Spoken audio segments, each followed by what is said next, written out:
Bonjour. Good afternoon, everyone, and thanks so much for being here today.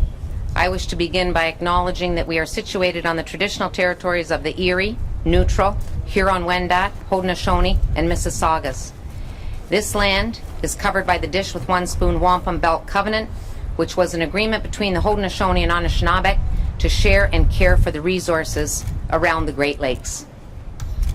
I'm Philomena Tassi, Member of Parliament for Hamilton, West Ancaster, Dundas, as well as Canada's Minister of Labour. I'm proud to be here with you today for this very important announcement. And I'm thrilled to welcome our incredible Prime Minister, Justin Trudeau, to Hamilton, our ambitious city. We've been very fortunate to welcome him here many times since he's become the leader of the Liberal Party. It's wonderful, Prime Minister, to have you back in the hometown of Hamilton. I'm so delighted as well to welcome Minister of Families, Children and Social Development, Ahmed Hussain. Ahmed is no stranger to Hamilton. He speaks often of his time in Hamilton as a youth and a student. Ahmed has been completely committed to offering Canadians a safe, stable and well-maintained place to call home.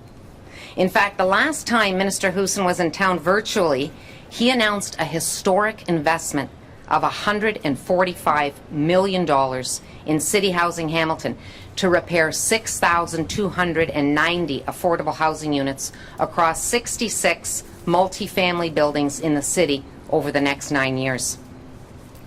In order for any city or community to prosper, residents need access to safe and affordable housing.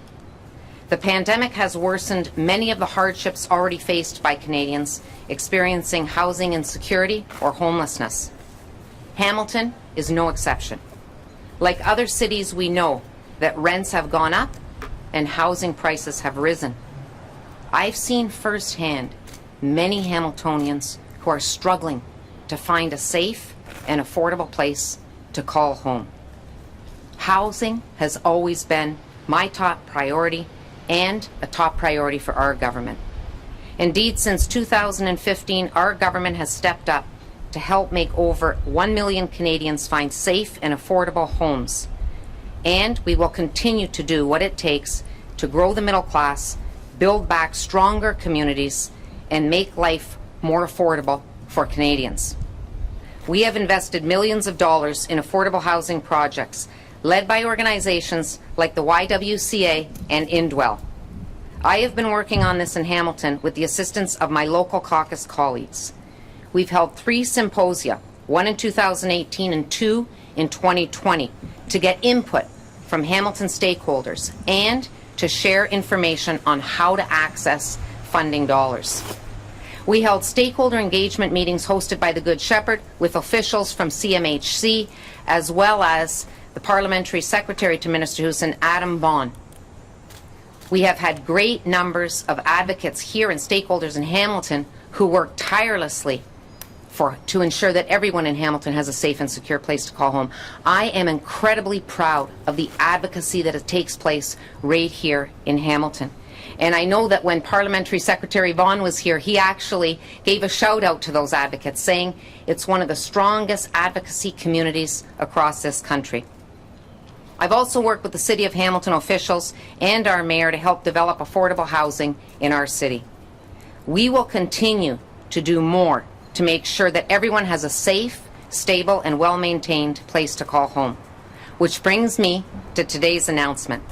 To tell you more, I am honoured to have the opportunity to introduce to you Canada's Prime Minister, the Right Honourable Justin Trudeau, a real champion for affordable housing in Hamilton and across our great country. Over to you, Prime Minister.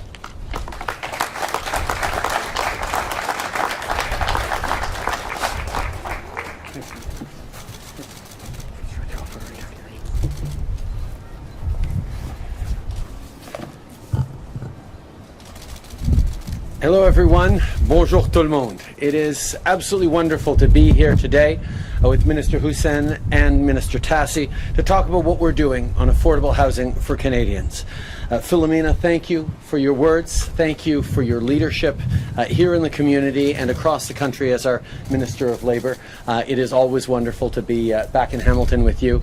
And Ahmed, thank you for all your leadership as Minister of Housing, of Families and Communities. We've made a lot of announcements lately, whether it's been childcare or housing investments. This is all part of how we're making sure that Canadians are properly supported. Also, really happy to see Jeff from Indwell here as well. Building a more resilient Canada starts by making sure everyone has a roof over their head. Because for too many people in this country, finding an affordable place to call home is still a challenge. We need to keep working to change that. And when we say we, I don't mean all, I mean all orders of government and all sectors. We all need to pull together to find solutions on supply across the housing spectrum. Look, I don't need to tell people in the GTHA why this matters, because I don't have to tell anyone here that buying a home is beyond the reach of too many families. That's why, whether it's helping first-time home buyers or building more affordable rental units, our government has made unprecedented investments in housing since 2015. And after the spike in housing prices across the country during the last year, we know there is more work to be done. Today, we're announcing funding to help build 328 homes across southern Ontario, including 95 units here in Hamilton. All of these projects will be built with passive housing design, which means they'll be extremely energy efficient and even more affordable for tenants. My friends, that's exactly the kind of innovative thinking we need more of. Quand vient le temps de créer plus de logements abordables, on continue d'être en mode solution. Dans les derniers mois, les ministres Freeland et Hussain ont rassemblé nos partenaires provinciaux, municipaux et autochtones, ainsi que des leaders des autres secteurs pour agir et créer plus d'options de logement. Je peux vous dire que le travail se poursuit et que cet enjeu est en haut de notre liste de priorités. As you know, last December, we announced $10.8 million to support the creation of 45 new affordable homes here in Hamilton through the Rapid Housing Initiative. We will have good news to share very shortly for the second phase of the initiative, and we will continue to work extremely hard to make sure that no one gets left behind. When it comes to housing, there's no one-size-fits-all solution. That's why we're always working on a range of different ways to tackle this issue with a range of different partners. I have to say that Indwell has been an extraordinary, innovative partner in creating solutions that will last not just for a few years, but for decades, as people get the stability and the strength they need to contribute fully to their communities and build a better life. That vision is one that we are always happy to partnership, and I really want to thank Indwell. And while we're here, I also want to thank the incredible workers who actually make this a reality.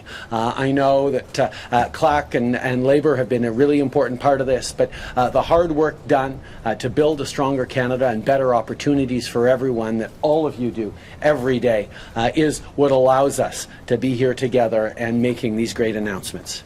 Because making housing more accessible and more affordable is about real positive outcomes for more people. For the middle-class families who are being priced out of their hometowns. For women and children who need a safe place to go. For people experiencing chronic homelessness. For workers who want to apply for a job in a big city but worry about being able to afford rent. This is who these initiatives and these investments are about. Of course, helping people build a better life for themselves doesn't just mean making sure everyone has a home. It also means making sure our communities are more connected. And for that, we need efficient and modern public transit systems.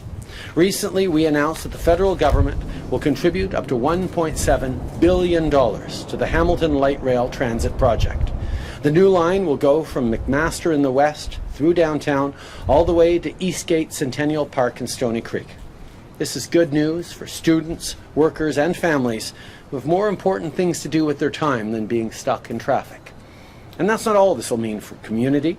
After all, projects like this also cut pollution and create good construction jobs. Avec un transport collectif adapté aux besoins des gens et avec plus de logements abordables, on fait en sorte que nos communautés soient plus fortes. C'est vrai ici à Hamilton et c'est vrai partout ailleurs au pays. Alors qu'on rebâtit après cette pandémie, on va s'assurer que personne ne soit laissé pour compte. The announcement we're making today is part of the multi-layered approach we have to building a better Canada for everyone. The passive housing investments means we'll be responsible towards the environment and fighting climate change while at the same time lowering costs for people. Similarly, as we invest in public transit, we're getting people to and from work and home more efficiently and quickly, while at the same time fighting climate change. And while we do this, we rely on extraordinary good jobs in the construction industry that continue to contribute to building a better Canada and creating more opportunities for everyone to get good jobs and create a stronger future. But before I end, I'd also like to say a few words about the Canada Child Benefit.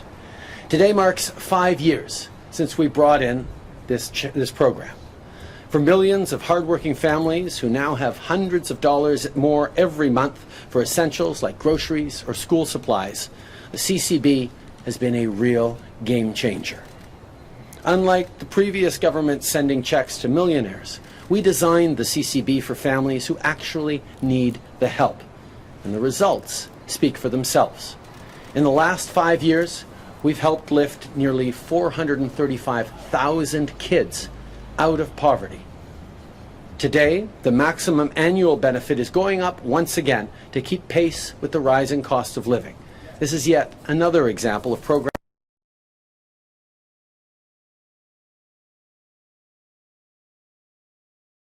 Some outstanding Brampton youth to talk about their concerns and their ideas for a better future. I know how hard this pandemic crisis has been for young people. Everything changed so suddenly. Seeing friends, going to school, finding a job, practicing sports, so many things were suspended. Young people made so many sacrifices. So I want you to know that our government continues to be here for you, to work with you to build a better future, to draw on your ideas, your dynamism, your optimism for a better future. Today's announcement to create more affordable housing is certainly a part of that. Merci beaucoup, mes amis. Happy to pass the mic over to Ahmed Hussain now.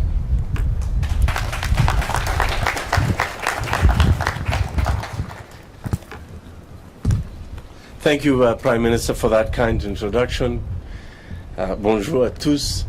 And it's great to be back in Hamilton. I went to high school in Sir John A. Macdonald, and it's always a special treat to be back in my first community in Canada. It is also a pleasure to be here, of course, with Prime Minister Justin Trudeau and our outstanding Minister of Labour and friend Philomena Tassi, who's a very strong advocate for families right here in Hamilton and across Canada, but particularly on the issue of affordable housing. We've had numerous conversations on the importance of continuing federal investments in housing in Hamilton. The COVID-19 pandemic has reminded us of the importance of home. As we've told Canadians to shelter in place to curb the spread of COVID-19, we've understood even more deeply the importance of home being a place of sanctuary and refuge during these challenging times. Mes collègues et moi avons parlé avec beaucoup de familles qui ont été touchées par cette crise, y compris celle de Hamilton, et elles nous ont fait part de leurs inquiétudes et des défis auxquels elles font face. We've spoken directly with so many families on the challenges that they face during this pandemic. As the Prime Minister said, we stepped up early and quickly to introduce new programs, but also to enhance existing programs like the Canada Child Benefit, to make sure that Canadians don't have to choose between paying the rent and putting food on the table. These measures have provided valuable relief to families, but also helped our economy. But we didn't stop there. Nous faisons un investissement sans précédent de l'histoire du Canada par un gouvernement fédéral pour mettre en place un système d'apprentissage et de garde de jeunes enfants. We're making an investment unlike any other that by any federal government in Canadian history to build a truly affordable, high quality, accessible and inclusive early learning and childcare system across our country. A system that will cut childcare fees in half by the end of next year and bring childcare fees down to an average of $10 within 5 years. And just this morning, we celebrated the 5th year anniversary of the CCB, the Canada Child Benefit, by once again announcing that this benefit will be increasing again to keep up with the cost of living. This in addition to the $1,200 per child under the age of 6 that parents will receive this year to help them navigate the unique challenges brought on by the pandemic.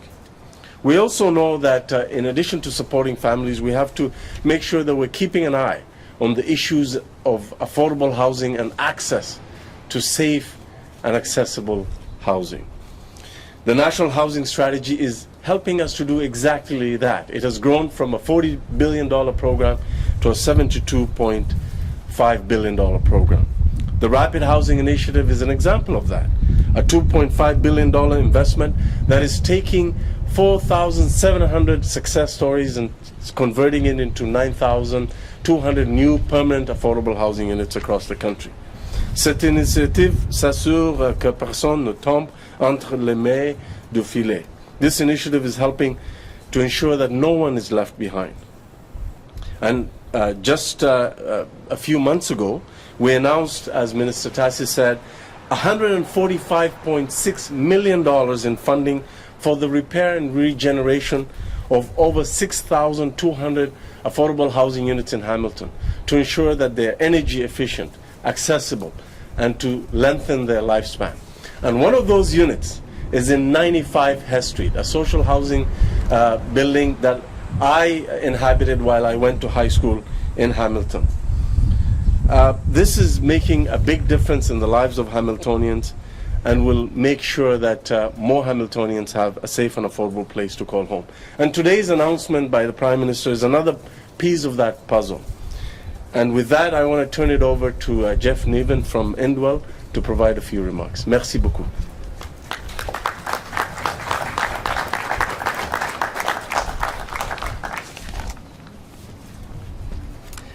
Thank you, Minister Hussain, and thank you, Prime Minister Trudeau, for joining us today for this announcement and for your support. And Minister Tassi, thank you for your ongoing and consistent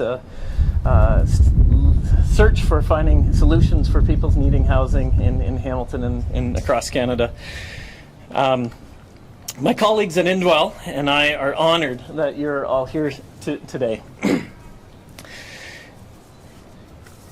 Especially over the last 2 years and even more over the past 2 months, it's become clear that it is important to us as Canadians that we affirm the dignity given to us by the Creator, dignity of housing.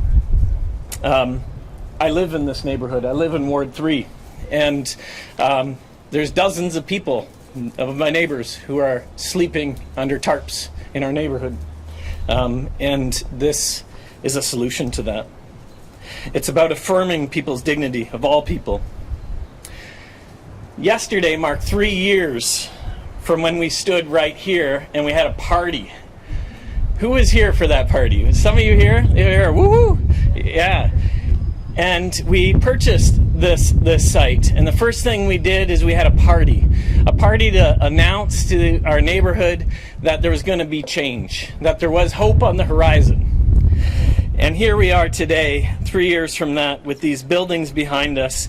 The dreams have come up as structures. And it was, as we gathered, we remembered that just a week earlier of that party, there was somebody that was found without vital signs, and it was too late for them, right over here. So we party, we dream of a brighter future. We can see today a brighter future, but we hold on to the need yet that we're addressing.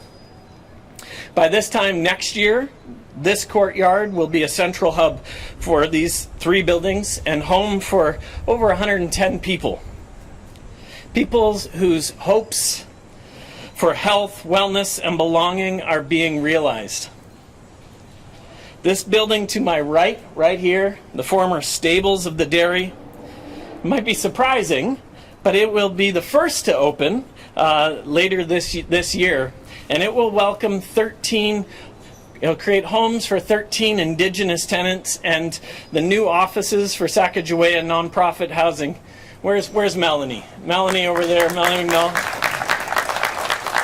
Thanks for your leadership on this. And as Melanie said today to me, this is what working out the truth of the Truth and Reconciliation looks like. And we're proud to partner together on not only this project, but on a commitment to work out the Truth and Reconciliation Commission recommendations.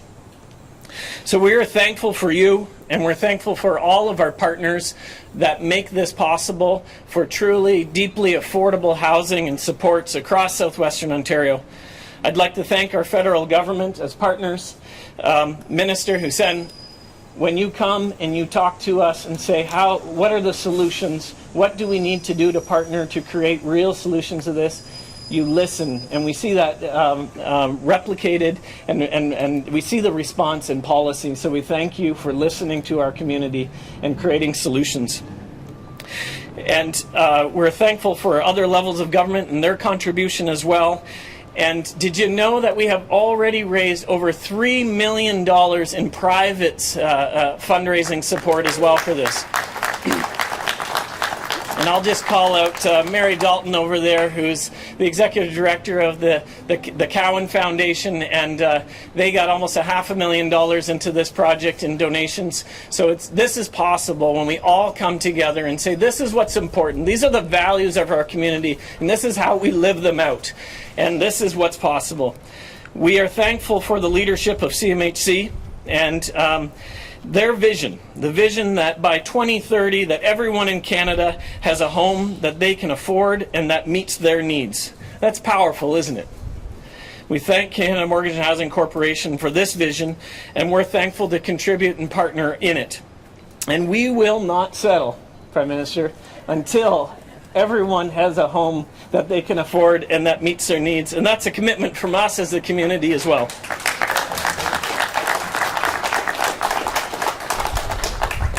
Working together makes these things happen.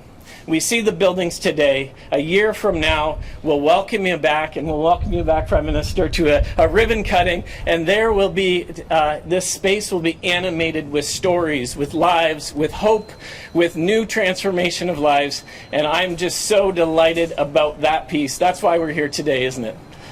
Thank you for joining us. And I'd like to open up questions. Prime Minister, if you would take the podium. Thank you. We'll now go to questions from media. Just as a reminder, it's one question, one follow-up. Prime Minister Trudeau, my name is Tevia Moore. I work for the Hamilton Spectator. I have a question for you that deals with what Hamilton is seeing, I'm sure other cities across the country, and that's rent evictions that are putting people on the street.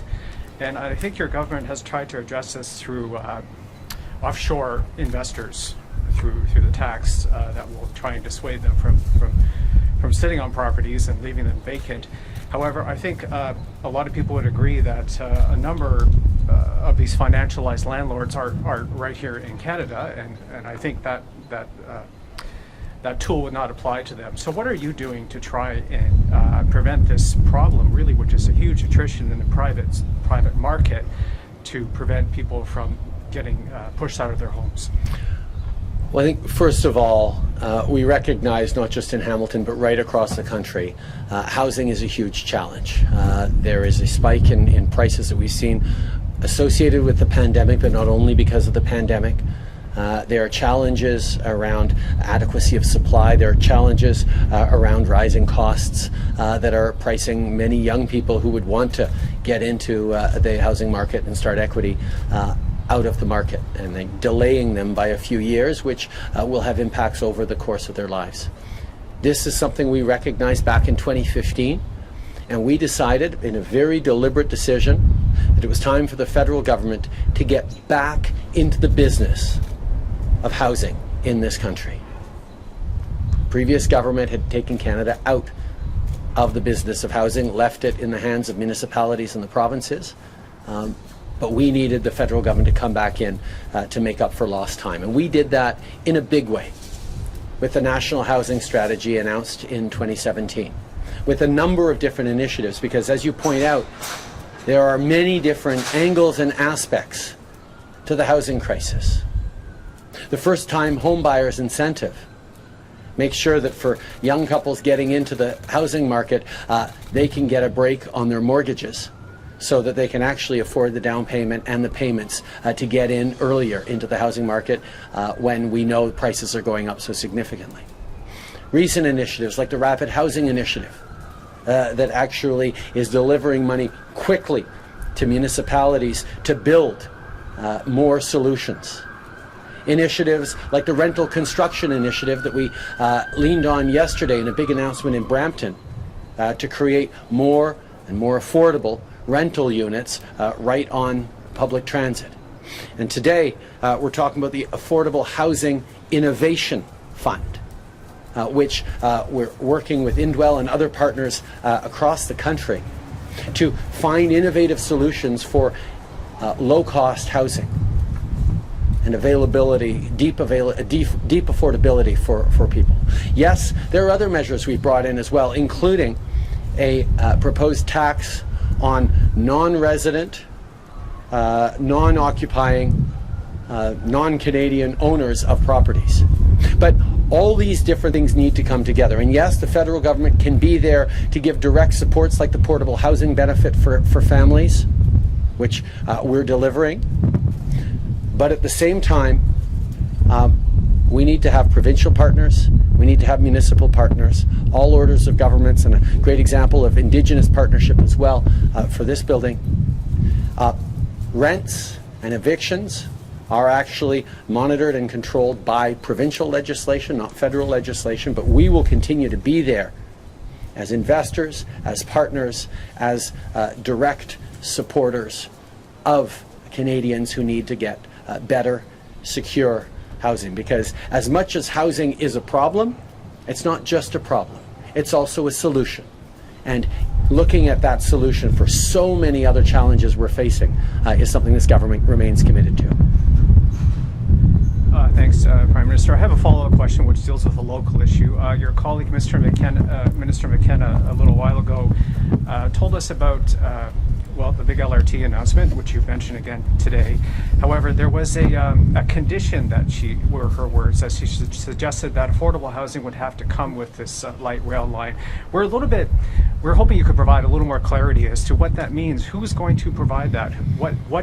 How will that condition be made into a reality? Well, I think one of the things we understand that with transit, we have an opportunity to build more livable cities and more housing units closer to accessible transit.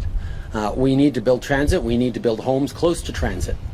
And that is part of the entire vision of this government. To recognize that even as we fight climate change with better transit, even as we tackle poverty and chronic homelessness with more housing, even as we move forward to create good jobs in housing, in construction, even as we move forward on creating opportunity and prosperity for people to live closer to where they work, we have to work it all together. So we were very happy to partner with the City of Hamilton and get the province back on board for significant transit initiatives, but we're also going to keep working on housing, because we know that making sure that people can live close to transit to get to and from work in affordable ways is also part of building a stronger Hamilton and a stronger Canada. Kevin Winter, Hamilton Community News. So you're here today. Your Minister McKenna was here yesterday. When is the federal election going to be called? The work that this government is doing, and quite frankly has done for the past 6 years, has been focused on delivering for Canadians. We launched the National Housing Strategy, which led to this, back in 2017.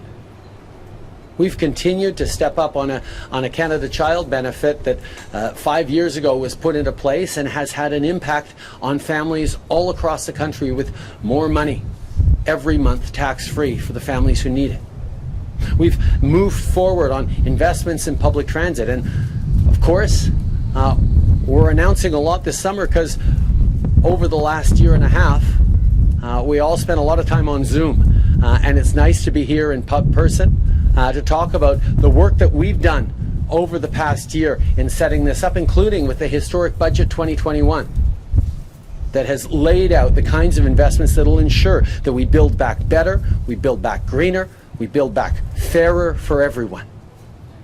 These are the things we've been working on, and right now I'm very glad to be here with friends and partners to continue to talk about the difference we're making in Canadians' lives as we build back better.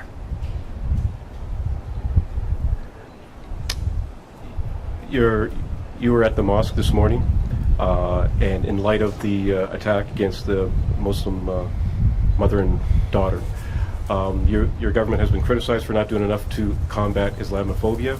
How do you respond to that? When we took office in 2015, we did so with a straightforward commitment to Canadians. The politics of division, the politics of singling out one community, all too often the Muslim community, to gain votes on, to gain political advantage on, as unfortunately we saw even in the lead up to the 2015 election. And we have worked since then on bringing Canadians together. A couple of years after that, we introduced Bill M103 in the House of Commons to recognize and condemn Islamophobia. You will remember that there was an unfortunate level of disagreement and debate over something as obvious as the need to condemn Islamophobia.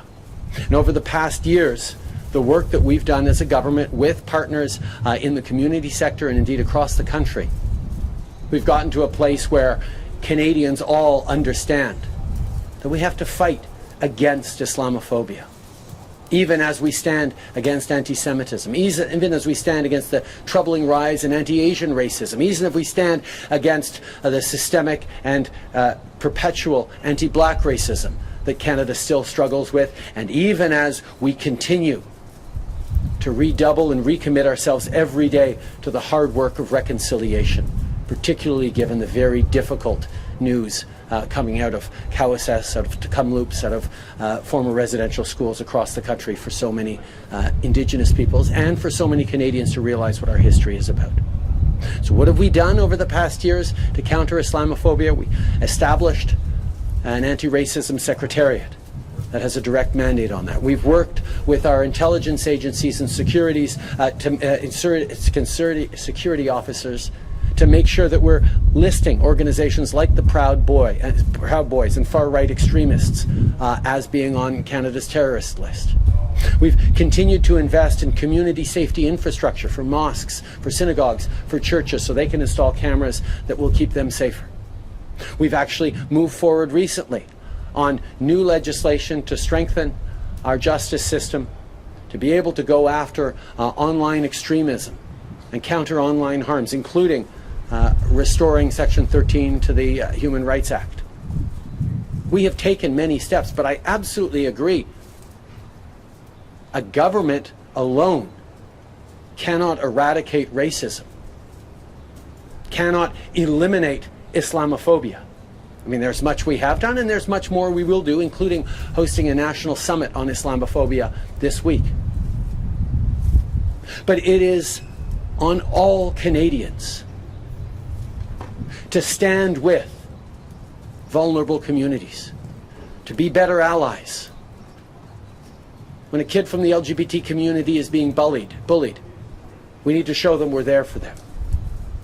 When women are afraid of walking in the streets wearing their hijab, we have to show them that we stand with them against hate and intolerance.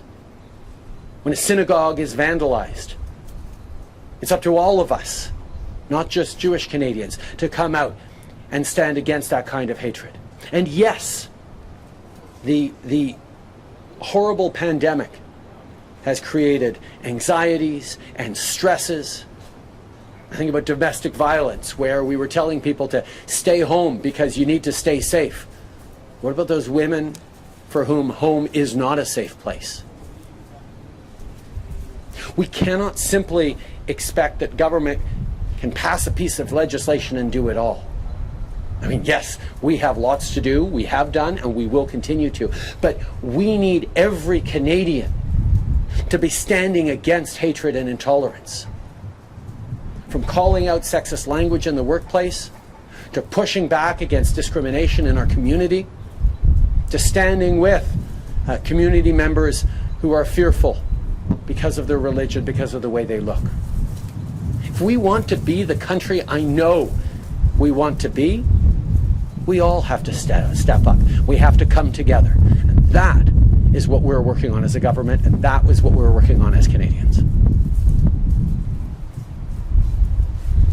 Good afternoon, Prime Minister. I'm Matt Ingram with CHCH News.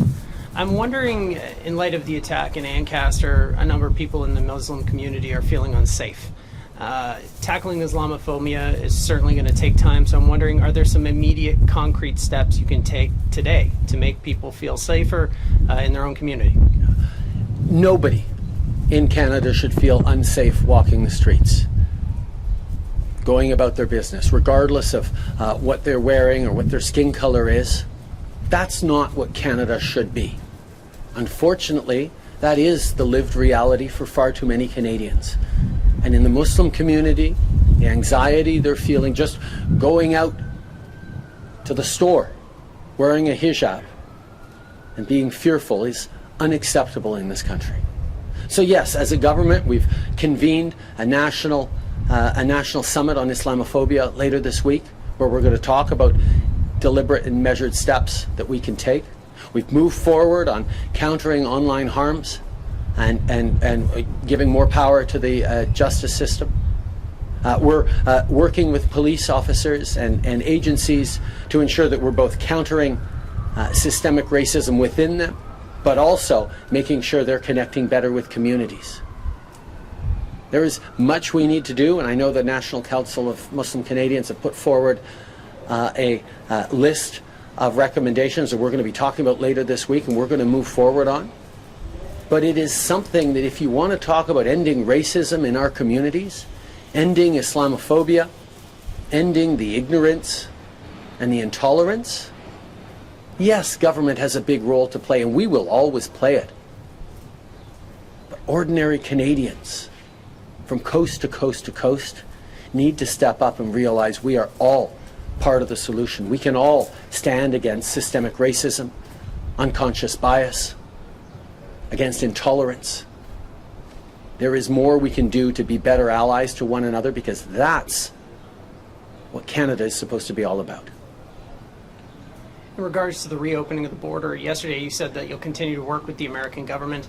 What are they telling you, and are they explaining why there hasn't been a reciprocal arrangement for fully vaccinated Canadians to be allowed in? And is there a timeline? Do we know when we can anticipate fully vaccinated Canadians to be allowed back in the States? I will remind you that vaccinated or unvaccinated Canadians have been allowed to go down to Florida over the entire course of this pandemic. The Americans have always had an asymmetrical arrangement with us, where even though we put in a barrier to tourists or non-essential travel from the US and from the rest of the world as of last March, whether they're by land or by air, Canadians have throughout the pandemic been able to fly down to the States for tourism, for secondary residences, for whatever reasons they wanted. So the asymmetry in the relationship has always been there. But that hasn't prevented us from working very, very closely to align ourselves. And indeed, being able to continue the $2 billion worth of goods and merchandise that crosses our border every single day, and including during the height of the pandemic, required cooperation and alignment. But every country gets to set its own rules about how it will keep its citizens safe. Canada is proceeding in a responsible, gradual way. We have, throughout the pandemic, been very careful about the steps that we've taken.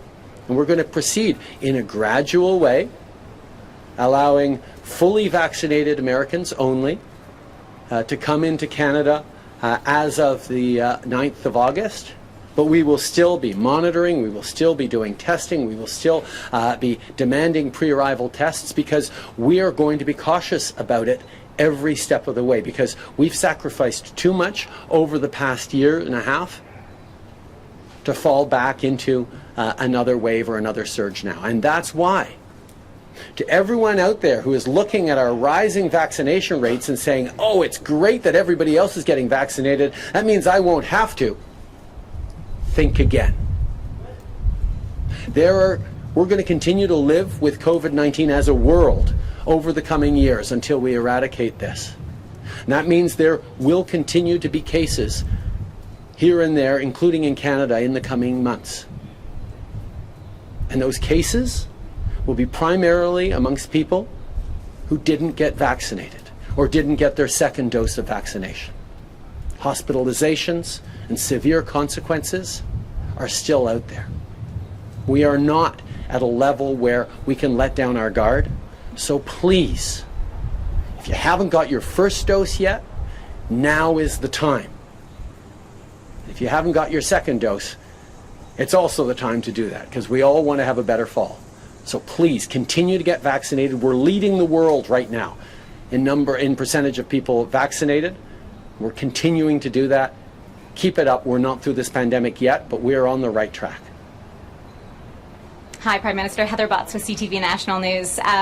Canadian veterans are working to help get interpreters out of Afghanistan, and you mentioned yesterday that you'll be making an announcement on that very soon. But there are others who transform their lives, some with Canada's help, and are now in danger. For instance, the families of those who champion girls' education are now at increasing risk. So what is Canada doing to help these people? First of all, Canadians stepped up in Afghanistan and continue to step up through humanitarian and development work after many years of stepping up on the military level. And we were assisted by Afghans who shared our vision and our view of a fairer, peaceful, better Afghanistan and better world. Many of those people have put their lives at risk to support Canadians. Many of them are now at great risk because of gains that the Taliban is making in Afghanistan. That is why we are working with partners on the ground. We are working with Canadian veterans. We are working with different organizations and with communities in Afghanistan to be able to provide safety and coming to Canada for many of them and their families. As I said, this is something that we take very seriously and that we are working diligently and aggressively on. Thanks. I just want to go back to the vaccines. You mentioned briefly, Canada is getting over 7 million doses of vaccine this week, but the uptick of Canadians taking the vaccine has slowed over the past few weeks. We're hearing from pharmacists who are having to perhaps discard some of these vaccines, people not showing up for appointments, and again, sort of that uptick for first and second doses really slowing down. So are you worried at all that supply of the vaccine is now outpacing the demand, and are you worried about wasting these vaccines if the demand isn't there? Canada has, from the very beginning, understood that vaccination is the way through this pandemic. That's why we signed more deals with more vaccine companies than just about any of our peer countries, why we secured potentially more doses per Canadian than for any other citizen in the world. And that is why, part of why, we have now passed the US in terms of fully vaccinated people, and in terms of people who have at least one dose, we are at the highest percentage in the world, or certainly among the G20. But that's not just because the government did all the right things in terms of booking vaccines, delivering vaccines, and getting them into people's arms. It's because Canadians also stepped up. Canadians knew that this is what we had to do to keep ourselves safe, to keep our communities safe, and to get our economy going again. Canadians stepped up and got vaccinated and are continuing to get vaccinated. And that's why I continue to encourage everyone to go get your second shot. Get your first shot if you haven't gotten it. Because we're going to want to have the best possible fall. That'll only happen if the largest possible number of us are vaccinated. And at the same time, we are stepping up around the world. We've donated millions of dollars and millions of vaccines that we weren't using to the rest of the world, and we will continue, because we don't get through this pandemic anywhere until we get through it everywhere.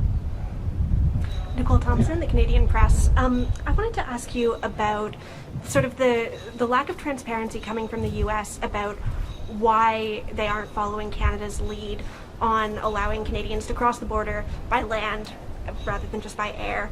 Do you think Canadians deserve more transparency from the U.S. in that regard? I think every country should and does set its own border policies. We have been working with the United States to keep them informed, to make sure that as much as possible our choices are aligned. But you will have seen, everyone will have seen, that our countries took different approaches, certainly during the beginning of the pandemic. From March 2020, over a year and a half ago, we imposed a 2-week mandatory quarantine for anyone who came into Canada. We brought in mandatory testing. We ensured steps that the United States never quite took in their approach. They will follow their science, they will make their own decisions, and we will work with them to make sure that we're coordinating as best as possible. But Canada is not going to anymore dictate what the U.S. should be doing around its border policy than we would accept the U.S. to dictate to us around our border policy.